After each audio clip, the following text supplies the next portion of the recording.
Ouvimos a palavra para a nossa reflexão, para a nossa meditação, palavra do Evangelho de João, capítulo 3, os versículos 14 e 15, que ouvimos no início do nosso culto. Assim como Moisés, no deserto, levantou a cobra de bronze numa estaca, assim também o Filho do Homem tem de ser levantado, para que todos os que crerem nele tenham a vida eterna. Esta é a palavra do Senhor. Bem-aventurados são aqueles que a ouvem, guardam e também praticam em seu coração. Amém.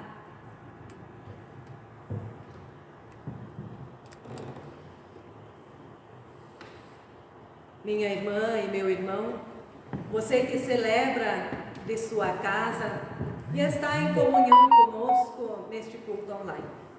Que a graça do nosso Senhor Jesus Cristo, o amor de Deus e a comunhão do Espírito Santo sejam com vocês. Amém. A palavra bíblica de João, capítulo 3, os versículos 14 e 15, dizem assim como nós ouvimos há pouco.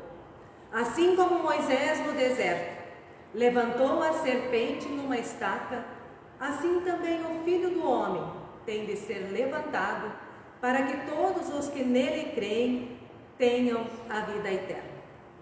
Nesta palavra, Jesus, referindo-se a si mesmo como Filho do Homem, diz que ele tem que ser levantado. Ao dizer isso, ele usa como comparação uma ação de Moisés no deserto, que levantou uma serpente numa estaca. Vamos entender do que Jesus está falando. O povo de Deus havia sido libertado da escravidão no Egito e estava atravessando o deserto rumo à terra prometida. Deserto é lugar de privação, de necessidade, de fome. Cansado do sofrimento, o povo se queixa contra Deus. Por que Deus e Moisés nos tiraram do Egito? Será que foi para morrermos no deserto, onde não há pão nem água? Já estamos cansados desta comida horrível. Deus, irado com o povo que se voltou contra ele, enviou serpentes que causaram a morte de pessoas. O povo, vendo a ação de Deus, reconhece o seu pecado e pede que as serpentes desapareçam. Moisés ora a Deus e ele diz: faça uma cobra de metal e pregue numa estaca. Quem for mordido deverá olhar para ela e assim ficará curado. Números 21, 4 a 9. A serpente levantada por Moisés no deserto tem duas funções claras. Ela anula o pecado, a revolta contra Deus, que é a morte, curando as pessoas que olharem para ela. É interessante que o pedido do povo é que Deus tire as serpentes, mas isso não ocorre. O que Deus faz é oferecer a cura. Aqui aprendemos que os males causados pelo pecado não podem ser retirados do mundo. O mal que causamos permanece. O que Deus faz é curar, é livrar o ser humano do pecado e da consequência dele, a morte. Jesus usa esse exemplo para falar da sua missão e de como essa missão vai se concretizar. Jesus veio ao mundo com o claro propósito de oferecer o perdão e de reconciliar as pessoas com Deus.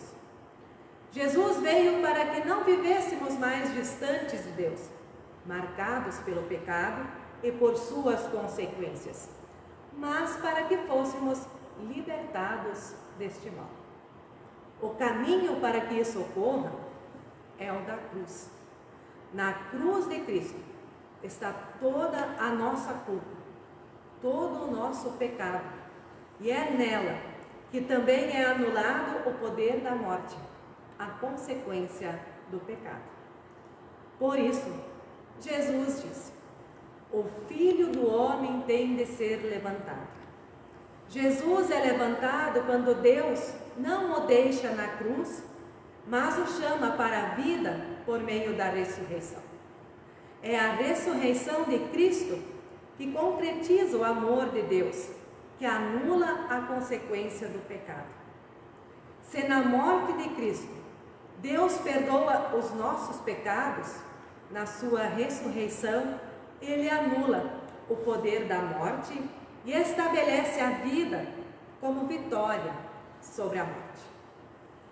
Minha irmã, meu irmão, o mundo atual continua vivendo como as serpentes do deserto que causam violência e morte.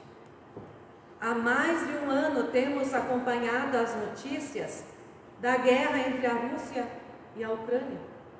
E nos últimos meses temos acompanhado a guerra entre Israel e Palestina, que teve início com um ataque terrorista que vitimou mais de 1.400 pessoas e segue com uma resposta que já matou mais de 30 mil pessoas.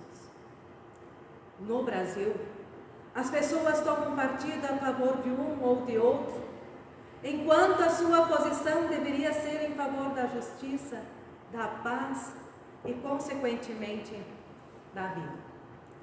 Mas o pecado e o mal não causam dor apenas nas guerras citadas. Isso ocorre também no nosso país, na nossa cidade e, não raro, na nossa própria casa. Por isso, essa palavra do Evangelho precisa ser ouvida e praticada. Nós precisamos encontrar o antídoto contra o mal, recebê-lo com fé e compartilhá-lo com quem ainda não o recebeu. Cristo é o antídoto e, por isso, assim como a serpente no deserto, tem de ser levantado entre nós, para que cessem todos os sinais de morte entre nós. Aliás, a palavra que nós ouvimos diz exatamente o porquê de Cristo ser levantado, para que todos os que crerem nele tenham a vida eterna. Meu irmão, minha irmã, sejamos gratos a Deus por ter nos dado Jesus Cristo, que na sua morte e ressurreição nos oferece a vida em abundância e em comunhão com o nosso Deus. Sejamos gratos, porque em Cristo não padecemos mais no pecado, mas temos a cura e a salvação. Que Ele seja levantado entre nós, ou seja, que nós sigamos os seus ensinamentos, que sigamos os seus passos, que o louvemos com alegria e fé. Que falemos da sua obra e da sua salvação a todas as pessoas. Num mundo onde tiranos são levantados, prevalece o pecado e a morte. Num mundo onde Cristo é levantado, prevalece a vida em comunhão com Deus. Que Deus nos dê a fé, a mim e a você e a todas as pessoas, para que o nome de Cristo seja levantado, para que o mundo experimente a sua salvação. Amém.